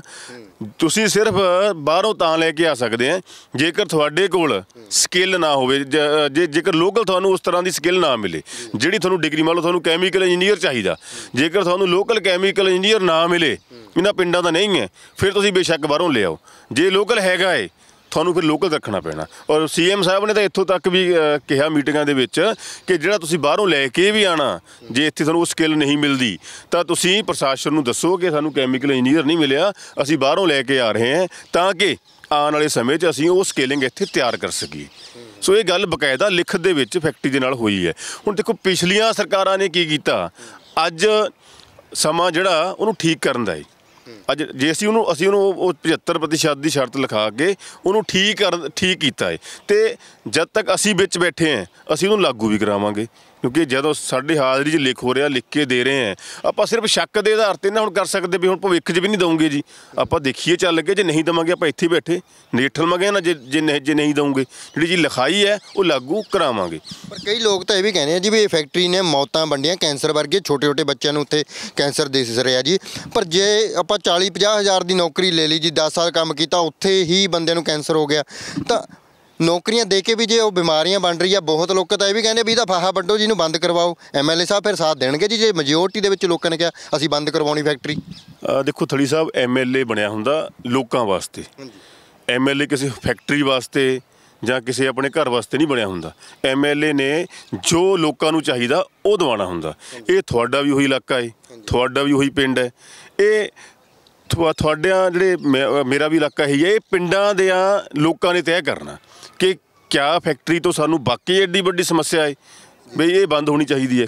ਕਿਉਂਕਿ ਹੁਣ ਲੱਗਣ ਵਾਲੀ ਐਸੀ ਗੱਲ ਤਾਂ ਕੋਈ ਹੈ ਨਹੀਂ ਵੀ ਅਸੀਂ ਕੋਈ ਨਵੀਂ ਚੀਜ਼ ਲਾ ਰਹੇ ਹਾਂ। ਸਾਡੀ ਗਵਰਨਮੈਂਟ ਦਾ ਕੋਈ ਇਸ ਜਗ੍ਹਾ 'ਤੇ ਕੋਈ ਫੈਕਟਰੀ ਲਾਈ ਨਹੀਂ ਹੈਗੀ, ਤਾਂ 1990 ਦੀ ਲੱਗੀ ਵੀ ਹੈ। ਇਹ ਹੁਣ ਤੁਸੀਂ ਜਿਹੜੇ ਲੋਕਾਂ ਦੇ ਵਿਚਾਰ ਹੈ ਅੱਡ ਤਰ੍ਹਾਂ ਦੇ, ਇਹ ਲੋਕਾਂ ਨੇ ਤੈਅ ਕਰਨਾ, ਇਲਾਕੇ ਦੇ ਲੋਕਾਂ ਨੇ, ਵੀ ਕਿਆ ਲੋਕਾਂ ਨੂੰ ਫੈਕਟਰੀ ਤੋਂ ਐਡੀ ਵੱਡੀ ਸਮੱਸਿਆ ਹੈ ਕਿ ਲੋਕ ਇਹ ਕਹਿੰਦੇ ਹੁਣ ਕਿ ਫੈਕਟਰੀ ਬੰਦ ਹੋਣੀ ਚਾਹੀਦੀ ਹੈ। ਜੇ ਬਾਕੀ ਲੋਕਾਂ ਨੂੰ ਐਡੀ ਵੱਡੀ ਸਮੱਸਿਆ ਹੈ ਕਿ ਲੋਕ ਚਾਹੁੰਦੇ ਹੁਣ ਕਿ ਫੈਕਟਰੀ ਬੰਦ ਹੋਣੀ ਚਾਹੀਦੀ ਹੈ, ਤਾਂ ਮੇਰਾ ਤਾਂ ਜ਼ਿੰਮੇਵਾਰੀ ਵੀ, ਮੇਰੀ ਬਤੌਰ ਐਮਐਲਏ ਜ਼ਿੰਮੇਵਾਰੀ ਵੀ, ਮੇਰਾ ਧਰਮ ਵੀ ਲੋਕਾਂ ਦੇ ਨਾਲ ਖੜਨ ਦਾ ਹੈ। ਮੈਂ ਤਾਂ ਲੋਕਾਂ ਦੀ ਆਵਾਜ਼ ਤੇ ਡੁਗਡੁਗੀ ਵਜਾਊਂਗਾ, ਲੋਕਾਂ ਦੀ ਆਵਾਜ਼ ਤੇ ਪਹਿਰਾ ਦਊਂਗਾ, ਪਰ ਇਹ ਇਲਾਕੇ ਦੇ ਲੋਕਾਂ ਨੇ ਤੈਅ ਕਰਨਾ। ਹੁਣ ਤੱਕ ਇਲਾਕੇ ਦੇ ਲੋਕਾਂ ਵੱਲੋਂ ਸਾਨੂੰ ਕੋਈ ਕਲੀਅਰ ਕੱਟ ਐਸੀ ਆਵਾਜ਼ ਨਹੀਂ ਆਈ ਵੀ ਫੈਕਟਰੀ ਬੰਦ ਹੋਣੀ ਚਾਹੀਦੀ ਹੈ, ਨਾ ਸਾਨੂੰ ਕੋਈ ਐਸਾ ਮੰਗ ਪੱਤਰ ਆਇਆ ਕੋਈ ਫੈਕਟਰੀ ਬੰਦ ਹੋਣੀ ਚਾਹੀਦੀ ਹੈ। ਇਹ ਪੱਕਾ 70% ਲੋਕ ਅਗਰ ਖੜ ਜਾਂਦੇ ਆ ਜੀ ਇਸ ਗੱਲ ਨੂੰ ਲੈ ਕੇ ਵੀ ਅਸੀਂ ਤਾਂ ਜੀ ਬੰਦ ਕਰਵਾਉਣੀ ਆ, ਤਾਂ ਐਮਐਲਏ ਸਾਹਿਬ ਦਿਨੇਸ਼ ਚੱਡਾ ਬਤੌਰ ਇਨਸਾਨ ਤੇ ਬਤੌਰ ਐਮਐਲਏ ਸੱਚਮੁੱਚ ਲੋਕਾਂ ਨਾਲ ਖੜਨਗੇ? ਕਿਉਂਕਿ ਅਮਨ ਅਰੋੜਾ ਜੀ ਨੇ ਜ਼ੀਰਾ ਫੈਕਟਰੀ ਦੇ ਵਿੱਚ ਇਹ ਕਹਿ ਦਿੱਤਾ ਸੀ ਵੀ ਤਾਂ ਜੀ ਗੁੰਮਰਾਹ ਕਰਦੇ ਆ। ਅਖੀਰ ਨੂੰ ਭਗਵੰਤ ਮਾਨ ਸੀਐਮ ਇਹ ਕਹਿੰਦੇ ਜੀ ਵੀ ਅਜਿਹੀਆਂ ਫੈਕਟਰੀਆਂ ਜਿੱਥੇ ਮਰਜ਼ੀ ਹੋਵੇ ਪ੍ਰਦੂਸ਼ਣ ਨਹੀਂ ਫੈਲਾਉਣ ਦਿੱਤਾ ਜਾਏਗਾ। ਬਿਆਨਬਾਜ਼ੀਆਂ ਕੁਝ ਹੋਰ ਹੋ ਜਾਂਦੀਆਂ ਜੀ। ਅੱਜ ਤੁਸੀਂ ਕਹਿੰਦੇ ਹੋ ਵੀ ਮੈਂ ਲੋਕਾਂ ਨਾਲ ਖੜਾਂਗਾ, ਕੱਲ੍ਹ ਨੂੰ ਜੇ ਇੱਥੇ ਧਰਨਾ ਵੱਡਾ ਲੱਗ ਗਿਆ ਤੇ ਐਮਐਲਏ ਸਾਹਿਬ ਮੁੱਕਰ ਜਾਣ ਜੀ ਤੁਸੀਂ? ਨਹੀਂ, ਦੇਖੋ ਪਹਿਲੀ ਗੱਲ ਤਾਂ ਇਹ ਹੈ ਕਿ ਧਰਨੇ ਦੀ ਨੌਬਤ ਕਿਉਂ? ਮੈਂ ਤਾਂ ਤੁਹਾਨੂੰ ਵੀ ਸਵਾਲ ਕਰਦਾ, ਤੁਸੀਂ ਜੇ ਤੁਹਾਡਾ ਪੰਜਾਬੀ ਲੋਕ ਚੈਨਲ ਹੈ, ਤੁਹਾਨੂੰ ਪੰਜਾਬ ਦੇ ਲੋਕ ਦੇਖਦੇ ਹੈ, ਤਾਂ ਤੁਹਾਨੂੰ ਵੀ ਸਹੀ ਪਿਕਚਰ ਦਿਖਾਉਣੀ ਚਾਹੀਦੀ ਹੈ। ਧਰਨੇ ਦੀ ਲੋੜ ਕਿਉਂ? ਜਦ ਧਰਨੇ ਤੋਂ ਬਿਨਾਂ ਹੀ ਆਪਾਂ ਤੁਹਾਡੀ ਗੱਲ ਸੁਣਨ ਨੂੰ ਤਿਆਰ ਬੈਠੇ ਹਾਂ, ਜਦ ਧਰਨੇ ਤੋਂ ਬਿਨਾਂ ਹੀ ਆਪਾਂ ਤੁਹਾਡੇ ਨਾਲ 150 ਮੀਟਿੰਗ ਅੱਜ ਤੱਕ ਕਰ ਚੁੱਕੇ ਹਾਂ, ਦਿਨ ਵਾਏ ਧਰਨਾ ਜੀ? ਕੀ ਲੋੜ ਹੈ ਧਰਨੇ ਦੀ? ਜੇ ਪਿੰਡਾਂ, ਸੁਣੋ ਮੇਰੀ ਗੱਲ, 150 ਮੀਟਿੰਗਾਂ 'ਚ ਤੁਹਾਨੂੰ ਤਾਂ ਸਮਝ ਆਈ ਹੋਣੀ ਧਰਨਾ ਕਿਉਂ ਲੱਗਿਆ ਹੋਇਆ ਜੀ? ਕਿਉਂ? ਬਿਲਕੁਲ, ਜਿੰਨੀਆਂ 150 ਮੀਟਿੰਗਾਂ ਹੋਈਆਂ, ਇੱਕ ਵੀ ਮੀਟਿੰਗ ਸਾਡੇ ਕੋਲ ਫੈਕਟਰੀ ਬੰਦ ਕਰਨ ਦੀ ਡਿਮਾਂਡ ਕਿਸੇ ਵੱਲੋਂ ਨਹੀਂ ਆਈ। ਸਾਡੇ ਕੋਲ ਡਿਮਾਂਡ ਜਿਹੜੀ ਆਈ ਹੈ ਫੈਕਟਰੀ ਦਾ ਪੋਲਿਊਸ਼ਨ ਕੰਟਰੋਲ ਕਰਨ ਲਈ ਆਈ ਹੈ। ਸਾਡੇ ਕੋਲ ਜਿਹੜੀ ਡਿਮਾਂਡ ਆਈ ਹੈ ਉਹ ਰੁਜ਼ਗਾਰ ਲਈ ਆਈ ਹੈ, ਨੌਕਰੀਆਂ ਲਈ ਆਈ ਹੈ। ਸਾਡੇ ਕੋਲ ਜਿਹੜੀ ਡਿਮਾਂਡ ਆਈ ਹੈ ਉਹ ਟਰੱਕਾਂ ਦੇ ਰੁਜ਼ਗਾਰ ਲਈ, ਟਰੱਕਾਂ ਦੀ ਗਿਣਤੀ, ਟਰੱਕਾਂ ਟਰਾਲੀਆਂ ਦੀ ਗਿਣਤੀ ਵਧਾਉਣ ਲਈ ਆਈ ਹੈ। ਇਹ ਡਿਮਾਂਡ ਆਈਆਂ। ਸਾਡੇ ਕੋਲ ਇੱਕ ਅੱਜ ਤੱਕ ਸਿੰਗਲ ਟਾਈਮ ਵੀ ਲਿਖਤੀ ਮੰਗ ਪੱਤਰ ਵੀ ਆਏ ਹੈ, ਮੂੰਹ ਜ਼ੁਬਾਨੀ ਵੀ ਗੱਲਾਂ ਹੋਈਆਂ। ਸਾਡੇ ਕੋਲ ਕਿਸੇ ਨੇ, ਕਿਸੇ ਧਰਨਾਕਾਰੀ ਨੇ ਵੀ, ਕਿਸੇ ਪੰਚਾਇਤ ਨੇ ਵੀ, ਕਿਸੇ ਨੇ ਵੀ ਜਿਹੜਾ ਉਹ ਫੈਕਟਰੀ ਬੰਦ ਕਰਾਉਣ ਦੀ ਡਿਮਾਂਡ ਅੱਜ ਤੱਕ ਜਿਹੜੀ ਉਹ ਨਹੀਂ ਰੱਖੀ। ਜੇ ਤੁਸੀਂ ਕਹਿੰਦੇ ਹੋ ਵੀ ਧਰਨਾ ਭਾਈ ਚੱਕ ਲਓ, ਠੀਕ ਹੈ, ਤੁਹਾਡੀ ਟਰਾਂਸਪੋਰਟ ਵੀ ਤੁਹਾਡੀਆਂ ਆਪਾਂ ਮੰਨਦੇ ਹਾਂ, ਨੌਕਰੀਆਂ ਵਾਲੀ ਗੱਲ ਵੀ ਮੰਨਦੇ ਹਾਂ, ਪਰ ਫਿਰ ਚੱਕ ਕਿਉਂ ਨਹੀਂ ਰਹੇ ਜੀ? ਤੁਹਾਨੂੰ ਕੀ ਸਮਝ ਆਉਂਦਾ ਕਿਉਂ ਨਹੀਂ ਚੁੱਕ ਰਹੇ? ਕਿ ਉਹਨਾਂ ਦਾ ਕੋਈ ਆਪਣਾ ਸਵਾਰਥ ਆ, ਜਾਂ ਤੁਸੀਂ ਚਾਹੁੰਦੇ ਹੋ ਵੀ ਸਾਰੇ ਲੋਕਾਂ ਨੂੰ, ਚਾਹੇ ਉਹ ਧਰਨੇ ਦੇ ਵਿੱਚ ਹੈਗੇ ਜਾਂ ਨਹੀਂ ਹੈਗੇ, ਜੇ ਯੋਗਤਾ ਦੇ ਅਨੁਸਾਰ ਇੰਟਰਵਿਊ ਦੇਣ, ਕਿ ਉਹ ਇਹ ਤਾਂ ਨਹੀਂ ਕਹਿੰਦੇ ਵੀ ਸਾਨੂੰ ਮਿਲਣੀਆਂ ਚਾਹੀਦੀਆਂ ਨੌਕਰੀਆਂ, ਜਾਂ ਜਿਹੜੇ ਧਰਨਾ ਲਾ ਰਹੇ ਉਹਨਾਂ ਦੀਆਂ ਟਰਾਂਸਪੋਰਟ ਪੈਣੀ ਚਾਹੀਦੀ ਹੈ? ਸਮਝ ਕੀ ਆਉਂਦੀ ਫਿਰ? ਦੇਖੋ, ਮੈਂ ਕਿਸੇ ਬਾਰੇ ਇਸ ਤਰ੍ਹਾਂ ਦਾ ਕੁਝ ਨਹੀਂ ਕਹਿੰਦਾ। ਮੇਰੇ ਵੱਲੋਂ ਦੇਖੋ ਧਰਨਾ ਮਾਰਨਾ ਜਿਹੜਾ ਉਹ ਹਰ ਇੱਕ ਦਾ ਹੱਕ ਹੈ, ਅਸੀਂ ਵੀ ਮਾਰਦੇ ਰਹੇ ਹਾਂ। ਜੇ ਕੋਈ ਸ਼ਾਂਤੀਪੂਰਵਕ ਧਰਨੇ ਤੇ ਬੈਠਾ, ਉਹ ਬੇਸ਼ੱਕ ਬੈਠਾ ਰਹੇ, ਸਾਨੂੰ ਕੋਈ ਹਰਜ ਨਹੀਂ ਹੈ, ਸਾਨੂੰ ਕੋਈ ਇਤਰਾਜ਼ ਨਹੀਂ ਹੈ। ਭਾਵੇਂ ਸਾਡੀ ਗਵਰਨਮੈਂਟ ਦੇ ਖਿਲਾਫ ਹੀ ਕਿਉਂ ਨਾ ਬੈਠਾ ਹੋਵੇ, ਸਾਡੇ ਖਿਲਾਫ ਹੀ ਕਿਉਂ ਨਾ ਬੈਠਾ ਹੋਵੇ, ਸ਼ਾਂਤੀਪੂਰਵਕ ਕੋਈ ਧਰਨੇ ਤੇ ਬੈਠਾ, ਜਿੰਨਾ ਮਰਜ਼ੀ ਟਾਈਮ ਬੈਠਾ ਰਹੇ, ਬੈਠੋ। ਤੁਹਾਡਾ ਧਰਨੇ ਤੇ ਬੈਠਿਆਂ ਦਾ ਵੀ ਸਤਿਕਾਰ ਹੈ। ਤੁਹਾਨੂੰ ਧਰਨੇ ਤੇ ਬੈਠਿਆਂ ਨੂੰ ਵੀ ਸਾਡੇ ਵੱਲੋਂ ਕੋਈ ਮਦਦ ਚਾਹੀਦੀ ਹੈ, ਆਪਾਂ ਤੁਹਾਡੀ ਸੇਵਾ ਹੀ ਕਰ ਸਕਦੇ ਹਾਂ। ਕੋਈ ਚਾਹ ਪਾਣੀ ਦਾ ਲੰਗਰ ਭੇਜ ਸਕਦੇ ਹਾਂ, ਕੋਈ ਹੋਰ ਰੋਟੀ ਪਾਣੀ ਜੋ ਕਹੋ ਆਪਾਂ ਤੁਹਾਡੀ, ਕਿਉਂਕਿ ਸਾਰਾ ਆਪਣਾ ਭਾਈਚਾਰਾ, ਆਪਣੇ ਲੋਕ ਹੈ ਸਾਰੇ, ਕੋਈ ਸਾਡਾ ਕੋਈ ਦੁਸ਼ਮਣ ਤਾਂ ਹੈ ਨਹੀਂ। ਉਹ ਤਾਂ ਕਹਿੰਦੇ ਧਰਨਾਕਾਰੀਆਂ ਦੇ ਉੱਤੇ ਤਾਂ, ਆਗੂਆਂ ਦੇ ਉੱਤੇ ਤਾਂ ਪਰਚੇ ਪਾਉਣੇ ਸ਼ੁਰੂ ਕਰਤੇ, ਉਹਨਾਂ ਨੂੰ ਜੇਲ੍ਹਾਂ 'ਚ ਸੁੱਟਣਾ ਸ਼ੁਰੂ ਕਰ ਦਿੱਤਾ ਗਿਆ ਜੀ। ਤੁਸੀਂ ਕਹਿੰਦੇ ਸੇਵਾ ਪਾਣੀ ਕਰਾਂਗੇ। ਮੈਂ ਨਾ ਤੁਹਾਨੂੰ ਪਹਿਲਾਂ ਵੀ ਸਾਡੀ ਆਫ ਕੈਮਰਾ ਵੀ ਗੱਲ ਹੁੰਦੀ ਰਹਿੰਦੀ ਹੈ ਤੇ ਮੈਂ ਤੁਹਾਨੂੰ ਅੱਜ ਗੱਲ ਉਹੀ ਗੱਲ ਔਨ ਕੈਮਰਾ ਵੀ ਕਹਿ ਰਿਹਾ ਵੀ ਕੋਈ ਕੀ ਕਹਿੰਦਾ ਆਪਾਂ ਉਹ ਨਾ ਕਹੀਏ। ਦੇਖੋ ਬੀਇੰਗ ਪੱਤਰਕਾਰ, ਬੀਇੰਗ ਪੰਜਾਬੀ ਲੋਕ ਚੈਨਲ ਦੇ ਆਪਣੇ ਜਗਦੀਪ ਸਿੰਘ ਥਲੀ ਜੀ, ਤੁਸੀਂ ਉਹ ਗੱਲ ਪ੍ਰੈਜ਼ੈਂਟ ਕਰੋ ਜੋ ਸੱਚਾਈ ਹੈ। ਮੈਂ ਤਾਂ ਲੋਕਾਂ ਦੀ ਗੱਲ ਵੀ ਰੱਖਣੀ ਹੈ ਨਾ ਜੀ। ਲੋਕਾਂ ਦੀ ਗੱਲ, ਤੁਸੀਂ ਲੋਕਾਂ ਦੀ ਗੱਲ ਰੱਖੋ। ਲੋਕਾਂ ਦੀ ਗੱਲ ਬਹੁਤ ਤਰ੍ਹਾਂ ਦੀ ਹੁੰਦੀ ਹੈ। ਲੋਕਾਂ ਦੀ ਗੱਲ ਚੰਗੇ ਬੰਦੇ ਦੀ ਚੰਗੀ ਹੋਣੀ ਹੈ, ਮਾੜੇ ਦੀ ਮਾੜੀ ਹੋਣੀ ਹੈ। ਉਹਨੂੰ ਆਪਾਂ ਐਜ਼ ਇਟ ਇਜ਼ ਨਹੀਂ ਰੱਖ ਸਕਦੇ। ਉਹਨੂੰ ਇਨਵੈਸਟੀਗੇਟ ਕਰਨਾ ਵੀ ਸਾਡੀ ਜ਼ਿੰਮੇਵਾਰੀ ਹੈ ਕਿ ਫੈਕਟ ਕੀ ਹੈ। ਅੱਜ ਤੱਕ ਨਾ ਕਿਸੇ ਤੇ ਧਰਨਾ ਮਾਰਨ ਕਰਕੇ ਪਰਚਾ ਹੋਇਆ, ਨਾ ਕਦੇ ਹੋਏਗਾ। ਇਸ ਗੱਲ ਦੀ ਜ਼ਿੰਮੇਵਾਰੀ ਮੈਂ ਲੈਂਦਾ। ਕੋਈ ਸ਼ਾਂਤੀਪੂਰਵਕ ਧਰਨੇ ਤੇ ਬੈਠਾ ਰਹੇ, ਚਾਹੇ ਜਿੰਨਾ ਟਾਈਮ ਰੂਹ ਕਰਦੀ ਉਨਾ ਟਾਈਮ ਬੈਠੋ। ਕਿਸੇ ਤੇ ਧਰਨਾ ਮਾਰਨ ਕਰਕੇ, ਸ਼ਾਂਤੀਪੂਰਵਕ ਧਰਨਾ ਮਾਰਨ ਕਰਕੇ ਕਿਸੇ ਤੇ ਨਾ ਕੋਈ ਪਰਚਾ ਹੋਏਗਾ, ਨਾ ਕੋਈ ਲਾਠੀ ਚਾਰਜ ਹੋਏਗਾ, ਨਾ ਕੋਈ ਧੱਕੇਸ਼ਾਹੀ ਹੋਏਗੀ। ਜਿੰਨਾ ਮਰਜ਼ੀ ਟਾਈਮ ਬੈਠੋ। ਤੇ ਜਿਹੜੇ ਹੁਣ ਤੱਕ ਦੇਖੋ ਪਰਚੋ ਪਰਚੀ ਹੋਏ ਹੈ ਇਸ ਇਲਾਕੇ ਦੇ ਵਿੱਚ, ਉਹ ਹੋਇਆ ਲੜਾਈ ਘੜਾਈ ਕਰਕੇ। ਉਹ ਲੜਾਈ ਘੜਾਈ ਦੇ ਕਾਰਨ ਚਾਹੇ ਜੋ ਵੀ ਹੋਣ, ਦੇਖੋ ਜਦ ਕੋਈ ਬੰਦਾ ਕਿਸੇ ਲੜਾਈ ਦੇ ਵਿੱਚ ਆ ਗਿਆ ਤਾਂ ਬੀਇੰਗ MLA ਮੇਰੇ ਕੋਲ ਵੀ ਐਸੀ ਕੋਈ ਤਾਕਤ ਨਹੀਂ ਹੈ ਵੀ ਮੈਂ ਕਾਨੂੰਨ ਤੋਂ ਬਾਹਰ ਜਾ ਸਕਾਂ। ਮੈਂ ਠੀਕ ਹੈ, ਮੈਂ ਕੋਸ਼ਿਸ਼ ਕਰ ਸਕਦਾ ਵੀ ਕਿਸੇ ਦਾ ਸਮਝੌਤਾ ਕਰਾ ਦਈਏ, ਕਿਸੇ ਨੂੰ ਨੇੜੇ ਲਾ ਦਈਏ, ਕਿਸੇ ਨੂੰ ਪੁਲਿਸ ਨੂੰ ਥੋੜ੍ਹਾ ਜਿਹਾ ਕਹਿ ਦਈਏ ਵੀ ਕੋਈ ਗੱਲ ਨੇੜੇ ਲੱਗਦੀ, ਕੋਈ ਸਮਝੌਤਾ ਹੁੰਦਾ ਤਾਂ ਕਰਾਓ। ਪਰ ਜੇ ਆਖਰਕਾਰ ਕਿਸੇ ਲੜਾਈ ਘੜਾਈ ਦਾ ਕੋਈ ਸਮਝੌਤਾ ਨਾ ਹੀ ਹੋਵੇ ਤਾਂ ਤੁਸੀਂ ਮੈਨੂੰ ਬੀਇੰਗ ਪੱਤਰਕਾਰ ਦੱਸ ਦਿਓ ਵੀ ਮੇਰੇ ਕੋਲੇ ਕਿਹੜਾ ਅਧਿਕਾਰ ਹੈ ਵੀ ਮੈਂ ਕਾਨੂੰਨ ਤੋਂ ਬਾਹਰ ਕਿਸੇ ਬੰਦੇ ਨੂੰ ਕੱਢ ਲਵਾਂ। ਕਾਨੂੰਨ ਨੇ ਤਾਂ ਆਪਣਾ ਕੰਮ ਕਰਨਾ ਹੈ ਨਾ ਜੀ। ਸੋ ਧਰਨੇ 'ਤੇ ਤਾਂ ਬਹੁਤ ਸੈਂਕੜੇ ਲੋਕ ਬੈਠੇ ਹੈ। ਕਿਸੇ ਤੇ ਅੱਜ ਤੱਕ ਧਰਨਾ ਨੇ, ਆਮ ਤੌਰ 'ਤੇ ਕੀ ਹੁੰਦਾ ਵੀ ਧਰਨਾਕਾਰੀਆਂ 'ਤੇ ਪਰਚੇ ਹੋ ਜਾਂਦੇ ਵੀ ਇਹਨਾਂ ਨੇ ਦਫਾ 144 ਦੀ ਉਲੰਘਣਾ ਕਰਤੀ ਜੀ, ਇਹਨਾਂ ਨੇ ਮਾਹੌਲ ਖਰਾਬ ਕਰਤਾ ਜੀ। ਅੱਜ ਤੱਕ ਜਿੰਨੇ ਮਹੀਨੇ ਦਾ ਵੀ ਧਰਨਾ ਚੱਲਦਾ, ਇੱਕ ਸਿੰਗਲ ਕਾਰਵਾਈ ਕਿਸੇ 'ਤੇ ਇੱਦਾਂ ਦੀ ਹੋਈ ਹੋਵੇ ਤਾਂ ਮੈਨੂੰ ਦੱਸ ਦੇਣ ਜੀ। ਜਿਹੜਾ ਕੋਈ ਪੁਰਚੇ ਹੋਏ ਹੈ ਉਹ ਲੜਾਈ ਘੜਾਈ ਦੇ ਹੋਏ ਹੈ। ਮੈਂ ਸਭ ਨੂੰ ਬੇਨਤੀ ਕਰਦਾ ਵੀ ਯਾਰ ਧਰਨੇ ਜ਼ਰੂਰ ਮਾਰੋ। ਲੜਾਈ ਘੜਾਈ ਜੇ ਤੁਸੀਂ ਪਾਓਗੇ ਤੁਹਾਡੇ ਧਰਨਿਆਂ ਦਾ ਵੀ ਮਾਹੌਲ ਖਰਾਬ ਹੋਊਗਾ। ਜੋ ਤੁਹਾਡੀ ਧਰਨਿਆਂ ਦੀ ਮੰਗ ਹੈ ਉਹ ਵੀ ਡਿਵਰਟ ਹੋਏਗੀ ਆਲੇ ਦੁਆਲੇ। ਆਪਾਂ ਲੜਾਈ ਘੜਾਈ 'ਚ ਨਾ ਪਈਏ। ਠੀਕ ਹੈ, ਤੁਹਾਡੀ ਜਿਹੜੀ ਹੱਕੀ ਮੰਗ ਹੈ ਉਹਦੇ ਲਈ ਤੁਸੀਂ ਜਿਵੇਂ ਮਰਜ਼ੀ ਬੈਠੋ, ਤੁਹਾਡਾ ਰਾਈਟ ਹੈ, ਤੁਹਾਡਾ ਅਧਿਕਾਰ ਹੈ। ਤੁਸੀਂ ਗੱਲ ਕਹੀਏ ਵੀ ਧਰਨਾ ਜਿੰਨੀ ਮਰਜ਼ੀ ਦੇਰ ਬੈਠੇ ਰਹੋ, ਪਰ ਬਿਠਾਉਣਾ ਕਿਉਂ ਹੈ? ਬਤੌਰ MLA ਤੁਸੀਂ ਧਰਨਾ ਲੱਗਣੀ ਕਿਉਂ ਦਿੰਦੇ ਹੋ? ਮੈਂ ਆਪ ਕਹਿ ਰਿਹਾ ਜੀ, ਮੈਂ ਤਾਂ ਆਪ ਕਹਿ ਰਿਹਾ ਕਿ ਮੈਂ ਜਦੋਂ ਤੁਹਾਡੀ ਮੇਰੇ ਨਾਲ ਦਿਨ 'ਚ 2-2 3-3 ਵਾਰ ਵੀ ਮੀਟਿੰਗ ਹੋ ਰਹੀ ਹੈ, ਜਦੋਂ ਤੁਹਾਡੀ ਹਰ ਗੱਲ ਦੀ ਸੁਣਵਾਈ ਹੋ ਰਹੀ ਹੈ, ਜਦੋਂ ਤੁਸੀਂ ਕਹਿ ਰਹੇ ਕਿ ਯਾਰ ਸਵਾਹ ਆਪਾਂ ਬੰਦ ਕਰਨੀ ਹੈ, ਵਾਸ਼ਿੰਗ ਸਟੇਸ਼ਨ ਨਹੀਂ ਲੱਗਿਆ ਵਾ, ਬੰਦ ਹੋ ਜਾਂਦੀ ਹੈ, ਜਦੋਂ ਤੁਸੀਂ ਕਹਿੰਦੇ ਕਿ ਸਾਡੀਆਂ ਗੱਡੀਆਂ ਵਧਣੀਆਂ ਚਾਹੀਦੀਆਂ। ਦੇਖੋ 2006 ਤੋਂ ਲੈ ਕੇ 2006 ਦੇ ਵਿੱਚ 140 ਗੱਡੀਆਂ ਦਾ ਐਗਰੀਮੈਂਟ ਹੋਇਆ ਸੀਗਾ ਯੂਨੀਅਨ ਦੇ ਨਾਲ। ਅੱਜ 17 ਸਾਲ ਹੋ ਗਏ। ਕਾਂਗਰਸ ਦੀ ਸਰਕਾਰ ਵੀ ਆਈ, ਅਕਾਲੀ ਦਲ ਦੀ ਵੀ ਆਈ। ਅੱਜ ਤੱਕ ਕਿਸੇ ਤੋਂ 140 ਤੋਂ 141 ਨਹੀਂ ਕਰਾ ਹੋਈਆਂ। ਜੇ ਕਰਾ ਹੋਈਆਂ ਤਾਂ ਸਾਨੂੰ ਕੋਈ ਦੱਸ ਦੇਵੇ ਕੱਢ ਕੇ ਕਰਾਈਆਂ ਹੋਣ। ਅੱਜ ਉਹੀ ਫੈਕਟਰੀ ਜਿਹੜੀ ਹੈ ਉਹ 300 ਗੱਡੀਆਂ ਦੇਣ ਤੱਕ ਤਿਆਰ ਹੋ ਗਈ ਕਿ ਅਸੀਂ 40 ਗੱਡੀਆਂ ਯੂਨੀਅਨ ਦੀਆਂ, ਉਹਨਾਂ ਨੇ ਉਹ ਤਾਂ ਲਿਖ ਕੇ ਵਧਾ ਵੀ ਦਿੱਤੀਆਂ, 140 ਤੋਂ 180 ਤਾਂ ਯੂਨੀਅਨ ਦੀਆਂ ਕਰ ਦਿੱਤੀਆਂ। ਉਹ ਤੋਂ ਬਿਨਾਂ ਲੋਕਲ ਪਿੰਡਾਂ ਦੇ ਲੋਕਾਂ ਲਈ, ਜਿਹੜੇ ਜ਼ਿਆਦਾ ਨੇੜਲੇ ਪਿੰਡ ਹੈ, ਉਹਨਾਂ ਲਈ 120 ਗੱਡੀਆਂ ਵਾਸਤੇ ਫੈਕਟਰੀ ਹੋਰ ਰਾਜੀ ਹੋ ਗਈ ਕਿ ਅਸੀਂ 120 ਗੱਡੀਆਂ ਹੋਰ ਦੇਣ ਦੇ। ਉਹ ਵੀ ਮੈਂ ਉਹਨਾਂ ਨਾਲ ਇਹ ਵੀ ਗੱਲ ਕੀਤੀ ਕਿ ਜਦੋਂ 120 ਪੈ ਗਈਆਂ ਉਹ ਤੋਂ ਬਾਅਦ ਤੁਹਾਨੂੰ ਜਿਹੜੀ ਹੋਰ ਲੋੜ ਹੋਈ ਉਹ ਵੀ ਤੁਸੀਂ ਲੋਕਲ ਲੋਕਾਂ ਦੀਆਂ ਹੀ ਪਾਇਓ। ਇੱਦਾਂ ਦਾ ਉਹਨਾਂ ਦਾ ਅਸੀਂ ਮਾਈਂਡ ਸੈਟਅਪ ਕੀਤਾ। ਉਹ ਜਦੋਂ ਗੱਡੀਆਂ ਵਧਾਉਣ ਲਈ ਦੀ ਜਿਹੜੀ ਡਿਮਾਂਡ ਆਈ ਸੀ, ਗੱਡੀਆਂ ਵਧਾਉਣ ਲਈ ਵੀ ਉਹ ਤਿਆਰ ਆਪਾਂ ਫੈਕਟਰੀ ਨੂੰ ਕੀਤਾ ਹੈ। ਚਾਹੇ ਕਿ ਉਹ ਠੀਕ ਹੈ ਉਹ ਪ੍ਰੈਸ਼ਰ ਦੇ ਵਿੱਚ ਆ ਕੇ ਹੋਈ ਹੋਵੇ, ਗਵਰਨਮੈਂਟ ਕਰਕੇ ਜਿਵੇਂ ਮਰਜ਼ੀ ਹੋਈ ਹੈ, ਉਹ ਫੈਕਟਰੀ ਅੱਜ ਦੀ ਤਰੀਕ 'ਚ ਗੱਡੀਆਂ ਵਧਾਉਣ ਲਈ ਵੀ ਤਿਆਰ ਹੋ ਗਈ ਹੈ। ਪਰ ਇਹ ਜਿਹੜਾ ਉਹ ਅਸੀਂ ਜਿਹੜੀ ਗੱਡੀਆਂ ਦੀ ਵਧਾਉਣ ਦਾ ਜਿਹੜਾ ਰੁਜ਼ਗਾਰ ਦੇਣ ਦੀ ਗੱਲ ਹੈ ਉਹ ਵੀ ਜਲਦੀ ਲਾਂਚ ਕਰ ਰਹੇ ਹਾਂ। ਪ੍ਰਸ਼ਾਸਨ ਅਰਜ਼ੀਆਂ ਲੈ ਕੇ ਗੱਡੀਆਂ ਉੱਥੇ ਲੋਕਾਂ ਦੀਆਂ ਜਿਹੜੀਆਂ ਉਹ ਪਵਾਊਂਗਾ। ਸੋ ਲੋਕਾਂ ਦੀ ਗੱਲ ਪੂਰੀ ਸੁਣੀ ਜਾ ਰਹੀ ਹੈ, ਹਰ ਪਲੇਟਫਾਰਮ ਤੱਕ ਰੱਖੀ ਜਾ ਰਹੀ ਹੈ। ਅੱਜ ਤੱਕ ਜਿਹੜਾ ਇਹ ਨਹੀਂ ਹੋਇਆ ਵੀ ਪਿਛਲੇ ਸਮੇਂ ਤਾਂ ਇਹ ਹੁੰਦਾ ਰਿਹਾ ਵੀ ਆਪਣੀਆਂ ਗੱਡੀਆਂ ਤਾਂ ਲੀਡਰ ਪਾਉਂਦੇ ਰਹੇ ਅੰਦਰ, ਆਪਣੀਆਂ ਟਰਾਂਸਪੋਰਟਾਂ ਤਾਂ ਖੋਲ੍ਹਦੇ ਰਹੇ, ਪਰ ਲੋਕਾਂ ਦੀ ਗੱਲ ਕਿਸੇ ਨੇ ਨਹੀਂ ਸੁਣੀ। ਇਸੇ ਕਰਕੇ 2006 ਤੋਂ 23 ਤੱਕ 17 ਸਾਲ ਦੇ ਵਿੱਚ 140 ਗੱਡੀਆਂ 141 ਨਹੀਂ ਹੋਈਆਂ, ਪਰ ਸਾਡੇ ਸਮੇਂ ਦੇ ਵਿੱਚ ਇੱਕਦਮ ਲਗਭਗ 2.5 ਗੁਣਾ ਵੱਧ ਕੇ 300 ਤੱਕ ਜਿਹੜਾ ਫੈਕਟਰੀ ਨੂੰ ਆਪਾਂ ਰਾਜੀ ਕਰ ਲਿਆ ਹੋਇਆ। ਤੁਸੀਂ ਕਰ ਲਿਆ ਕਿ ਜੇ ਹੁਣ ਤੁਸੀਂ ਗੱਲ ਇਹ ਵੀ ਕਹੀਏ ਲੀਡਰਾਂ ਵਾਲੀ, ਮੇਰਾ ਸਵਾਲ ਵੀ ਅਗਲਾ ਇਹੀ ਸੀ ਵੀ ਕਿਤੇ ਕੱਲ੍ਹ ਨੂੰ ਇਹ ਨਾ ਸਾਹਮਣੇ ਆ ਜਾਵੇ ਵੀ ਜਿੰਨੀਆਂ ਵੀ ਜਾਂ ਉੱਥੇ ਟਰਾਂਸਪੋਰਟ ਜਿਹਦੀ ਪੈ ਰਹੀ ਹੈ ਉਹਦੇ ਵਿੱਚ ਕੋਈ ਦਿਨੇਸ਼ ਚੱਡਾ ਜੀ ਦਾ ਭਤੀਜਾ ਜਾਂ ਕਿਸੇ ਨੇ ਵੋਟਾਂ ਵੇਲੇ ਮਦਦ ਕੀਤੀ ਸੀ, ਜਾਂ ਸਿਰਫ ਧਰਨਾਕਾਰੀਆਂ ਦੀਆਂ ਪੈ ਰਹੀਆਂ ਜੀ, ਉਹ ਲੋਟਰੀ ਸਿਸਟਮ ਦੇ ਨਾਲ ਪੈਣਗੀਆਂ ਜਾਂ ਕਿਸ ਤਰ੍ਹਾਂ ਪੈਣਗੀਆਂ ਜੀ? ਉਹ ਦੇਖੋ ਲੋਟਰੀ ਦੀ ਵਾਰੀ ਤਾਂ ਆਏਗੀ ਨਾ ਜੀ। ਪਹਿਲਾਂ ਤਾਂ ਜੇਕਰ ਲੋਕਲ ਪਿੰਡਾਂ ਦੀਆਂ ਮੰਨ ਲਓ 120 ਗੱਡੀਆਂ ਆਪਾਂ ਪਾਣੀਆਂ, ਪਹਿਲਾਂ ਲੋਟਰੀ ਦੀ ਵਾਰੀ ਤਾਂ ਆਊਗੀ ਜਦੋਂ ਪਹਿਲਾਂ 120 ਤੋਂ ਜ਼ਿਆਦਾ ਅਰਜ਼ੀਆਂ ਆਉਣਗੀਆਂ। ਪਹਿਲਾਂ ਆਪਾਂ ਅਰਜ਼ੀਆਂ ਤਾਂ ਮੰਗੀਏ ਨਾ, ਜਦੋਂ ਅਰਜ਼ੀਆਂ ਜੇ ਸਾਡੇ ਕੋਲ ਅਰਜ਼ੀਆਂ ਵੱਧ ਆਉਂਦੀਆਂ ਏ ਫਿਰ ਕੋਈ ਨਾ ਕੋਈ ਕ੍ਰਾਈਟੇਰੀਆ ਬਣੇਗਾ। ਉਹਦੇ 'ਚ ਪਿਕ ਐਂਡ ਚੂਜ਼ ਤਾਂ ਹੋਏਗਾ ਨਹੀਂ, ਉਹਦੇ 'ਚ ਕੋਈ ਨਾ ਕੋਈ ਕ੍ਰਾਈਟੇਰੀਆ ਬਣੇਗਾ, ਚਾਹੇ ਉਹ ਲੋਟਰੀ ਦਾ ਬਣੇ ਚਾਹੇ ਕੋਈ ਹੋਰ ਬਣੇ, ਕੋਈ ਨਾ ਕੋਈ ਕ੍ਰਾਈਟੇਰੀਆ ਬਣ ਕੇ ਹੀ ਲੋਕਾਂ ਨੂੰ ਰੁਜ਼ਗਾਰ ਦਿੱਤਾ ਜਾਏਗਾ। ਲਾਸਟ ਸਵਾਲ ਹੈ ਮੇਰਾ ਹੁਣ ਇਹ ਜਿਹੜੀ ਮੈਂ ਤੁਹਾਨੂੰ ਇਹ ਵੀ ਮੈਂ ਕਲੀਅਰ ਕਰ ਦਿੰਦਾ ਕਿ ਜਿਹੜੀ ਹੁਣ ਤੱਕ ਗੱਲਬਾਤ ਹੋਈ ਸੀਗੀ, ਦੇਖੋ ਧਰਨਾਕਾਰੀ ਵੀ ਗੱਲਬਾਤ ਦੇ ਵਿੱਚ ਹੀ ਸੀਗੇ। 120 ਗੱਡੀਆਂ ਦੀ ਗੱਲ ਹੋਈ ਸੀ, ਸਿਰਫ 6 ਟਾਇਰੀ ਗੱਡੀਆਂ ਦੀ, ਉਹ ਵੀ ਆਮ ਰੇਟ ਤੇ ਨਹੀਂ, ਯੂਨੀਅਨ ਦੇ ਰੇਟ ਤੇ। ਯੂਨੀਅਨ ਦਾ ਰੇਟ ਥੋੜਾ ਜ਼ਿਆਦਾ ਹੁੰਦਾ, ਔਰ 120 ਗੱਡੀਆਂ ਤੋਂ ਬਿਨਾਂ ਨਾਲ ਇਹ ਗੱਲ ਵੀ ਤੈਅ ਹੋ ਗਈ ਸੀ ਵੀ ਜਿਹੜੇ ਟਰਾਲੇ ਹੈ 10 ਟਾਇਰੀ ਟਰਾਲੇ, ਉਹ ਵੀ ਲੋਕਾਂ ਨੂੰ ਪ੍ਰਾਇੋਰਟੀ ਦਿੱਤੀ ਜਾਊਗੀ 120 ਤੋਂ ਬਿਨਾਂ। ਅੱਛਾ ਜੀ, ਕਿ ਪਹਿਲਾਂ ਲੋਕਾਂ ਦੇ ਭਰਨੇ ਆ, ਫਿਰ ਹੋਰ ਟਰਾਂਸਪੋਰਟਰਾਂ ਦੇ ਭਰੂਗੇ। ਜਿਹੜੀਆਂ ਹੁਣ ਬਾਹਰਲੇ ਬੰਦਿਆਂ ਦੀਆਂ ਪਈਆਂ ਹੋਈਆਂ ਉਹਨਾਂ ਨੂੰ ਆਪਾਂ ਹਿਲਾ ਨਹੀਂ ਸਕਦੇ ਹੈ ਨਾ ਜੀ ਕਾਨੂੰਨਨ ਤੌਰ ਤੇ। ਐਸੀ ਕੋਈ ਗੱਲ ਨਹੀਂ ਹੈ ਵੀ ਆਪਾਂ ਗੱਡੀਆਂ ਨੂੰ ਨਹੀਂ ਜਿਹੜਾ ਹਿਲਾ ਸਕਦੇ। ਆਪਣਾ ਜਿਹੜਾ ਦੇਖੋ ਇਸ ਚੀਜ਼ ਰੇਟ ਇਹ ਪੈਂਦਾ ਹੁੰਦਾ ਰੇਟਾਂ ਦਾ, ਕਿਉਂਕਿ ਦੇਖੋ ਜਿਹੜੀਆਂ ਗੱਡੀਆਂ ਯੂਨੀਅਨ ਦੀਆਂ ਚੱਲ ਰਹੀਆਂ ਨੇ ਉਹ ਆਮ ਨਾਲੋਂ ਜ਼ਿਆਦਾ ਰੇਟ ਤੇ ਚੱਲ ਰਹੀਆਂ ਨੇ। ਸੋ ਜਿਹੜੀਆਂ ਗੱਡੀਆਂ ਆਮ ਨਾਲੋਂ ਜ਼ਿਆਦਾ ਰੇਟ ਤੇ ਫੈਕਟਰੀ ਨੇ ਚਲਾਉਣੀਆਂ, ਕੋਈ ਫੈਕਟਰੀ ਇੱਕ ਇੰਡੀਪੈਂਡੈਂਟ ਬਾਡੀ ਹੈ, ਉਹ ਸਰਕਾਰ ਦੀ ਤਾਂ ਹੈ ਨਹੀਂ, ਉਹ ਆਪਣਾ ਕਾਰੋਬਾਰ ਕਰਦੇ, ਉਹ ਆਪਾਂ ਉਹਨੂੰ ਧੱਕੇ ਨਾਲ ਤਾਂ ਰੇਟ ਲੈ ਨਹੀਂ ਸਕਦੇ। ਉਹ ਜਿਹੜਾ ਆਮ ਨਾਲੋਂ ਜ਼ਿਆਦਾ ਰੇਟ ਤੇ ਗੱਡੀਆਂ ਚਲਾਉਣੀਆਂ, ਇਹ ਉਹਨਾਂ ਦੀ ਗਿਣਤੀ ਤੈਅ ਹੋਈ ਹੈ। ਜੇਕਰ ਆਪਾਂ ਆਮ ਰੇਟ ਤੇ ਚਲਾਉਣੀਆਂ ਚਾਹੇ ਜਿੰਨੀਆਂ ਮਰਜ਼ੀ ਚਲਾ ਲਓ, ਉਹ ਤਾਂ ਲੋਕਾਂ ਨੂੰ ਪ੍ਰਾਇੋਰਟੀ ਆਪਾਂ ਦੇ ਹੀ ਰਹੇ ਹਾਂ। ਆਮ ਰੇਟ ਤੇ ਚਾਹੇ ਤੁਸੀਂ ਸਾਰੀਆਂ ਚਲਾ ਲਓ, ਗੱਲ ਰੇਟ ਦੀ ਹੈ, ਕਿਉਂਕਿ ਜਿਹੜੀਆਂ ਗੱਡੀਆਂ ਇਹ ਵੱਧ ਪਾ ਰਹੇ ਹੈ, ਇਹ ਆਮ ਨਾਲੋਂ ਕਾਫੀ ਜ਼ਿਆਦਾ ਰੇਟ ਤੇ ਹੈ ਜੀ। ਐਸ਼ ਡਰਾਇਰ ਪਲਾਂਟ ਜਿਹੜਾ ਲੱਗਿਆ ਉਹਦੇ ਵਿੱਚ ਡਰਾਇਰ ਚਲਾਉਂਦੇ ਆ ਜੀ, ਬਹੁਤ ਜ਼ਿਆਦਾ ਸਵਾਹ ਉੱਡਦੀ ਹੈ, ਤੇ ਉਹਨੂੰ ਵੀ ਕੰਟਰੋਲ ਕਰ ਰਹੇ ਹੋ ਤੁਸੀਂ?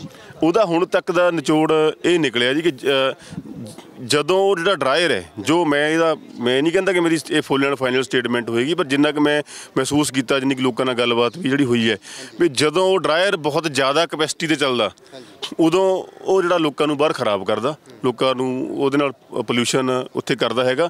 ਜਦੋਂ ਠੀਕ ਕਪੈਸਿਟੀ 'ਤੇ ਚੱਲੇ ਤਾਂ ਸ਼ਾਇਦ ਉਹ ਕਾਬੂ 'ਚ ਜਿਹੜਾ ਪੋਲਿਊਸ਼ਨ ਰਹਿੰਦਾ ਹੈ। ਸੋ ਜਦੋਂ ਵੀ ਹੁਣ ਤੱਕ ਸਾਡੇ ਕੋਲ ਕੋਈ ਕੰਪਲੇਂਟ ਆਈ ਹੈ ਉਹਦੀ ਵੱਧ ਕਪੈਸਿਟੀ 'ਤੇ ਚੱਲਣ ਦੀ, ਅਸੀਂ ਜਿਹੜਾ ਪੋਲਿਊਸ਼ਨ ਕੰਟਰੋਲ ਬੋਰਡ ਤੋਂ ਨਾਲ ਦੀ ਨਾਲ ਫੈਕਟਰੀ ਨੂੰ ਨੋਟਿਸ ਵੀ ਜਾਰੀ ਕਰਵਾਇਆ ਕਿ ਇਹਨੂੰ ਇਸ ਤਰੀਕੇ ਨਾਲ ਨਾ ਚਲਾਇਆ ਜਾਵੇ। ਜੇਕਰ ਇਸੇ ਕਰਕੇ ਉਹਨੂੰ ਜੁਰਮਾਨਾ ਵੀ ਤੁਹਾਨੂੰ ਦੱਸਿਆ ਕਿ ਹੋਇਆ ਹੈ, ਜੇਕਰ ਉਹ ਨਾ ਬਾਜ ਆਏ ਉਹਨੂੰ ਵੱਧ ਕਪੈਸਿਟੀ 'ਤੇ ਚਲਾਉਣ ਲਈ, ਤਾਂ ਜੋ ਵੀ ਬਣਦੀ ਕਾਰਵਾਈ ਹੈ ਉਹਨਾਂ ਖਿਲਾਫ ਕਰਾਵਾਂਗੇ। ਕੋਈ ਕਿਸੇ ਨਾਲ ਰਹਿਤ ਵਾਲੀ ਗੱਲ ਨਹੀਂ ਹੈ, ਜੋ ਵੀ ਬਣਦੀ ਕਾਰਵਾਈ ਹੈ ਉਹਨਾਂ ਖਿਲਾਫ ਉਹ ਹੋਏਗੀ। ਔਰ ਅਸੀਂ ਇਹਦੀ ਇੱਕ ਮੋਨੀਟਰਿੰਗ ਵਾਸਤੇ, ਤਾਂ ਕਿ ਸਮੇਂ-ਸਮੇਂ 'ਤੇ ਮੋਨੀਟਰਿੰਗ ਹੁੰਦੀ ਰਹੇ, ਇਹ ਵੀ ਬੈਠ ਕੇ ਤੈਅ ਹੋ ਗਿਆ ਸੀਗਾ ਕਿ ਇਲਾਕੇ ਦੇ ਲੋਕਾਂ ਨੂੰ ਨਾਲ ਲੈ ਕੇ ਉਹਦੀ ਮੈਂ ਵੀ ਇਨਵੋਲਵ ਹੋਊਂਗਾ। ਟਾਈਮ ਟੂ ਟਾਈਮ, ਮਹੀਨੇ ਬਾਅਦ 2 ਮਹੀਨੇ ਬਾਅਦ ਇਹ ਸਾਰੇ ਪੋਲਿਊਸ਼ਨ ਦੀ ਮੋਨੀਟਰਿੰਗ ਕਰਨ ਵਾਸਤੇ ਇੱਕ ਲੋਕਾਂ ਦੀ ਕਮੇਟੀ ਵੀ ਬਣਾ ਲਵਾਂਗੇ, ਤਾਂ ਕਿ ਜਿੱਥੇ ਵੀ ਫੈਕਟਰੀ ਕੋਈ ਨਿਯਮਾਂ ਨੂੰ ਤੋੜ ਕੇ ਲੋਕਾਂ ਦੇ ਖਿਲਾਫ ਕੰਮ ਕਰ ਰਹੀ ਹੈ, ਅਸੀਂ ਨਾਲ ਦੀ ਨਾਲ ਉਹਨੂੰ ਡੱਕ ਸਕੀਏ। ਕਮੇਟੀ 'ਚ ਕੌਣ ਪੈਣਗੇ, ਬੰਦੇ ਕਿਹੜੇ ਹੋਣਗੇ?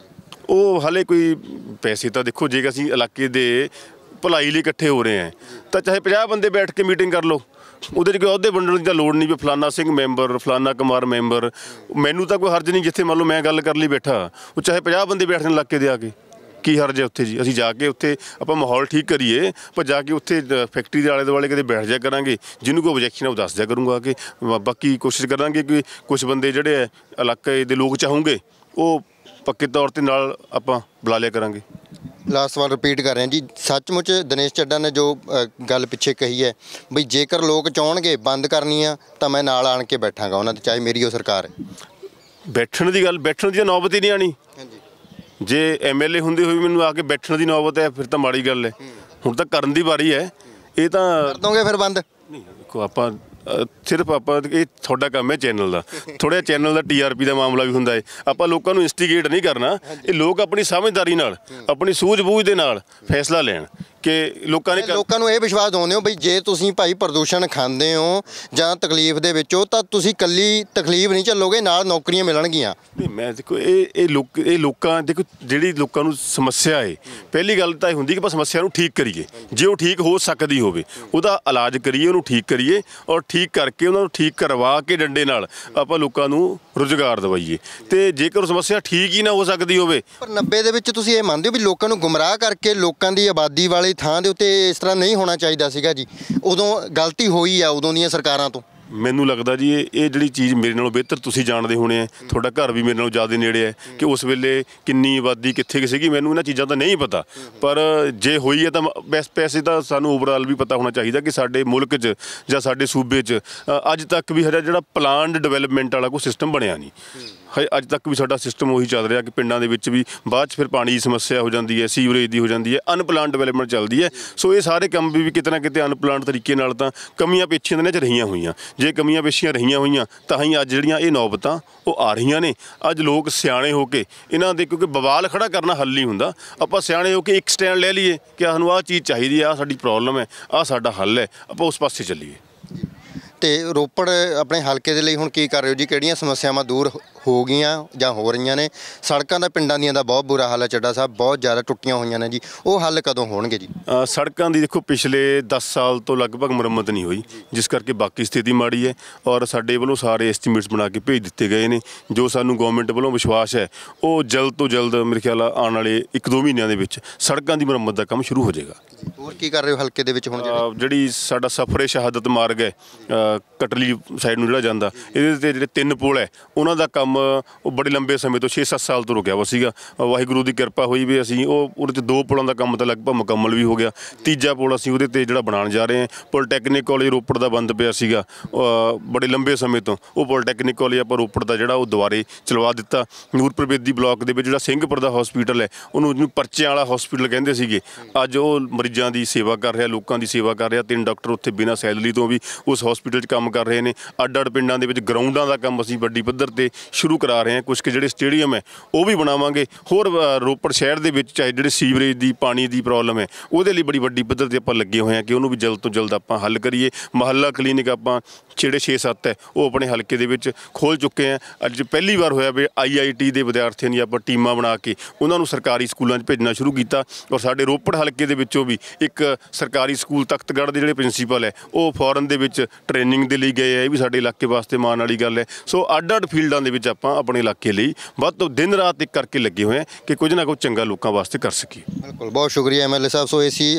MLA ਦਿਨੇਸ਼ ਚੱਡਾ ਜਿਨ੍ਹਾਂ ਦੇ ਵੱਲੋਂ ਕਿਉਂਕਿ ਲੰਮੇ ਸਮੇਂ ਤੋਂ ਅੰਬੂਜਾ ਸੀਮੈਂਟ ਫੈਕਟਰੀ ਦਾ ਰੇੜਕਾ ਜਿਹੜਾ ਚੱਲਿਆ ਆ ਰਿਹਾ, ਔਰ ਇਹਨਾਂ ਨੇ ਇਹ ਵੀ ਕਿਹਾ ਵੀ ਜੇਕਰ ਲੋਕ ਚਾਹੁੰਦੇ ਨੇ ਵੀ ਇਹ ਫੈਕਟਰੀ ਬੰਦ ਹੋਣੀ ਚਾਹੀਦੀ ਹੈ ਤਾਂ ਉਹ ਤਦ ਵੀ ਲੋਕਾਂ ਦਾ ਸਾਥ ਦੇਣਗੇ। ਹੁਣ ਲੋਕ ਡਿਸਾਈਡ ਕਰਨ ਕਿ ਉਹਨਾਂ ਨੂੰ ਕੀ ਚਾਹੀਦਾ। ਤੇ ਇੱਕ MLA ਸਾਹਿਬ ਨੇ ਇੱਕ ਖਾਸ ਗੱਲ ਇਹ ਗੱਲ ਕੀਤੀ ਹੈ ਵੀ ਲਿਖਤੀ ਤੌਰ 'ਤੇ ਅਸੀਂ ਦੇਣ ਨੂੰ ਤਿਆਰ ਹਾਂ ਵੀ 75% ਨੌਕਰੀਆਂ ਜਿਹੜੀਆਂ ਹੈਗੀਆਂ ਨੇ ਉਹ ਇਸ ਇਲਾਕੇ ਦੇ ਲੋਕਾਂ ਨੂੰ ਪਹਿਲ ਦੇ ਆਧਾਰ 'ਤੇ ਦਿੱਤੀਆਂ ਜਾਣਗੀਆਂ। ਕਿਉਂਕਿ ਪਹਿਲਾਂ ਕੀ ਹੁੰਦਾ ਸੀ, ਪਹਿਲ ਕਿਹਾ ਹੋਇਆ ਸੀ, ਪਹਿਲ ਦਿੱਤੀ ਜਾਊਗੀ, ਇੰਟਰਵਿਊ ਲੈਂਦੇ ਸੀ, ਰਿਜੈਕਟ ਕਰਦੇ ਸੀ ਤੇ ਉਸ ਤੋਂ ਬਾਅਦ ਹੋਰ ਪਰਦੇਸੀਆਂ ਨੂੰ ਜਾਂ ਹੋਰ ਪ੍ਰਵਾਸੀਆਂ ਨੂੰ ਨੌਕਰੀ ਦੇ ਦਿੱਤੀ ਜਾਂਦੀ ਸੀ।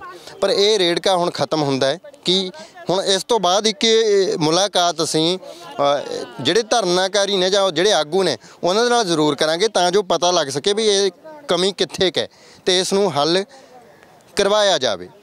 ਸਤਨਾਮ ਸਿੰਘ ਦੇ ਨਾਲ ਜਗਦੀਪ ਸਿੰਘ ਥਲੀ, ਪੰਜਾਬੀ ਲੋਕ ਚੈਨਲ।